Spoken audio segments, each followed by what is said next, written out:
मुकद्दर में लिखे हुए का मिलना हर हाल में लाजिम होता है, मगर दुआएं तो नामुमकिन के लिए ही होती है, उनके लिए जो तुम्हारे नसीब का हिस्सा नहीं होती।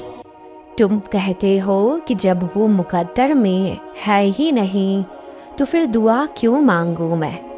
तुम ये क्यों नहीं सोचते कि देने वाला तकदीर से और तुम्हारे वसवसों से बहुत बड़ा है। क्या हो अगर अल्लाह ने मुकद्दर का वो हिस्सा नामुकम्मल इसलिए रखा हो कि तुम उस खाली जगह को अपनी दुआओं से अपनी चाहत के मुताबिक मुकम्मल करोगे।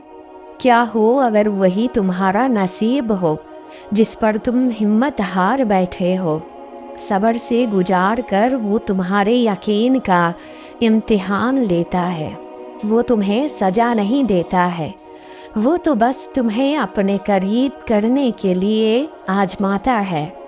और जब तुम उस आजमाइश के बाद उसके करीब हो जाते हो तो वो तुम्हें तुम्हारी मनपसंद चीज़ दे देता है जिसके तरफ में तुम्हें अल्लाह के करीब कर दिया होता है। तो यकीन के साथ मांगो और हिम्मत मत हारो। दुआ तो कबूल होकर रहेगी आपकी, क्योंकि आपने पुकारा जो अल्लाह को है। आप सब्र कर रहे और अल्लाह को राजी करने के लिए कोशिश कर रहे, अपना ताल्लुक दुनिया से तोड़कर दुनिया बनाने वाले से जो मजबूत कर रहे। वो आपकी कोई कोशिश, कोई आंसू, कोई पुकार जाया नहीं जाने देगी। वो बस एक कुन कहेगा और कदर बदल दिए जाएंगे। सूरह अल इमरान में अल्लाह फरमाता है कि दुआ पहाड़ों को भी उनकी जगह से हिला सकती है। वो फिर तुम्हारे दुआओं की कबूलियत में शक कैसा। जो चीज़ तड़प कर मांग रहे हो खुदा उससे तुम्हें सही वक्त पर अता करेगा। तुम ऐसे मायूस ना हो, वो तुम्हारे बीच में आने वाली परेशानियों को दूर कर देगा और तुम्हें वो अता करेगा जो तुम मांग रहे हो इंशाअल्लाह। अल्लाह को पता है कि तुम अल्लाह से क्या मांगने वाले हो, फिर भी अल्लाह चाहता है कि उसका बंदा उससे मांगे ताकि अल्लाह उसे उस चीज़ से नवाजे। इसलिए कभी भी अल्लाह से मांगना मत छोड़ना, क्योंकि अल्लाह नवाजने में कोई कसर नहीं छोड़ता है। अल्लाह तुम्हें तुम्हारे मांगने से कई ज़्यादा तुम्हें अता करने पर कादिर है। तुम खुद दुआ तक नहीं पहुँचते, तुम्हें दुआ तक लाया जाता है। किसी ने मुझसे पूछा, मुआज़ा क्या सच में होते हैं या सिर्फ हम ये कहकर खुद को तसल्ली देते हैं।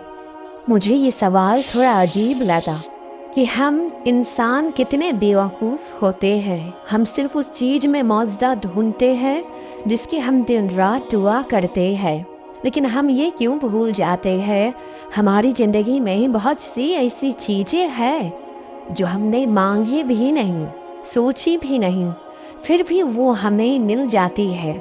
ये भी तो एक मौजज़ा ही है। अल्लाह हर चीज़ अपने वक्त पे देता है, हर एक दुआ अपने वक्त पे कबूल होती है। तो हम इस बात पे कैसे शक कर सकते हैं कि मौजज़े नहीं होते। असल में ये जो तुम्हारे दिल में अल्लाह ने ख्याल डाला हुआ है, तुम्हारे दिल में दुआ का ख्याल, सब्र, ये भी तो अल्लाह की तरफ से मौजज़ा है। अपनी ज़िंदगी को ऐसे जब बंदा अल्लाह को भूल जाता है तो फिर उसके हर मामूलात बिगड़ने लग जाते हैं और ये एक इशारा होता है अल्लाह की तरफ से। और अगर भूलने के बावजूद भी ज़िंदगी सही गुजर रही तो फिर ये और ज़्यादा खौफ की बात है, क्योंकि अब अल्लाह एहसास भी नहीं कर रहा। इसलिए कोशिश करें कि कुछ भी हो जाए बट एक राब्ता अल्लाह की जात से हमेशा कायम रखें, क्योंकि उससे ही आपके दिल को सुकून मिलता है।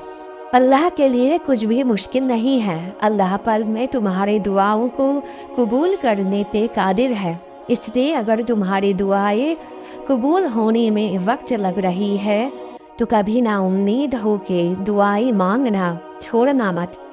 क्या पता अगली घड़ी अल्लाह ने कबूलियत के लिए तुम्हारी दुआएं चुन ली हो। दुआओं को मुसलसल तुम्हारे लबों की तस्वीर बन जाना अल्लाह की तरफ से तुम्हारे लिए कबूलियत का एक इशारा है। और अपनी दुआएं मांगते रहो उससे। अपने बंदे के उठे हुए हाथों की लाज रखना उसे आता है। इंतज़ार ख़त्म होने ही वाला है, मौज़ाए होने ही वाले हैं। ये वक्त मौज़ाओं का है, मायूसी की कोई बात नहीं है। बहुत लंबा सफ़र तय किया है आपने, बहुत लंबा इंतज़ार किया है। जानता है अल्लाह सब कुछ। आपने दुआ की, सब्र की, इंतहा कर दी। अब आपका काम हो गया, अब उसका काम है। अब शुक्र का वक्त शुरू हो गया है। आपने उसकी सुनी, अब वो आपको आपकी सोच से बेहतर देगा। आपने उसकी ओर कदम बढ़ाया, अब वो सारी कायनात आपकी कर देगा। बेहतरीन दिनों का आगाज हो चुका है।